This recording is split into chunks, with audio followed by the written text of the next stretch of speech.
No? Well, thank you very much. So let's thank them. Especially managing the interruption. Well done. So let's have an informal chat about this case then. So what's your take on it now you've investigated it, and what do you think the issues are for the company? We haven't seen any documentation. We haven't seen the service agreement or anything. We haven't seen any employment contract to identify any of this. So the company should have a lot of evidence in place. There should be a lot of documentations for them to get out of this case. And if you've got those documentation in place, then absolutely you can completely get out of this case. So what lessons do you take from that for yourselves going into work, into professional life? Well, I think... No, you're right. What else? Shall I? No.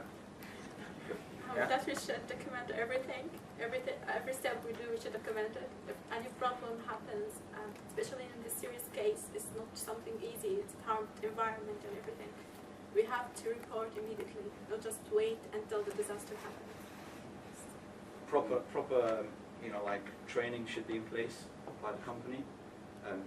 Just before you start employment, just like you have health and safety, you probably would have training on confidentiality, privacy policies, other sort of training. So then they have to sign some sort of contract that they've actually understood everything.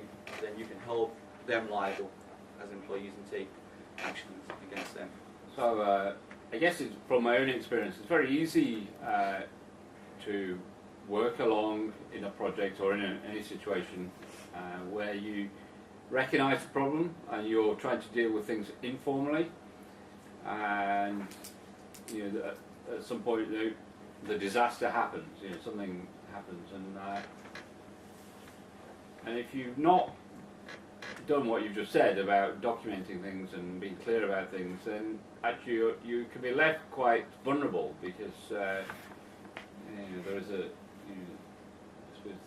natural tendency then to seek evidence. And so whilst I don't think you'd want to be necessarily writing a daily log of everything you've said and done, but I think where there is something that potentially is serious, or where you are identifying something, you would probably want to take notes. You might want to log that by sending an email, so you have that as some sort of evidence that you've said it, or you might want to get it agreed as a minute or whatever, so that we can all accept that this is a decision the company has taken, the project's taken, and I've had my say. And you're right, you probably wanted to escalate it if you were still worried. If you were just in, you'd probably want to be escalating this. But that's easier said than done. Particularly as somebody fairly junior in an organisation, you might feel vulnerable, and you might feel that exposing yourself like that could be a problem. And that's one of the reasons some of these policies about confidential release of information is important.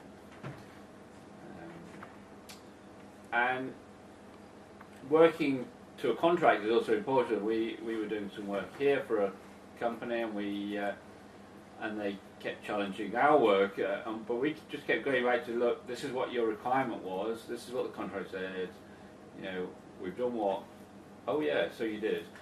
And then if that wasn't right, which it wasn't in this case, we just said, well, that's fine, we're happy to fix it, but this is what you told us, so we'll now tell us what the right requirement is, and we'll fix it, and we'll charge you for doing so.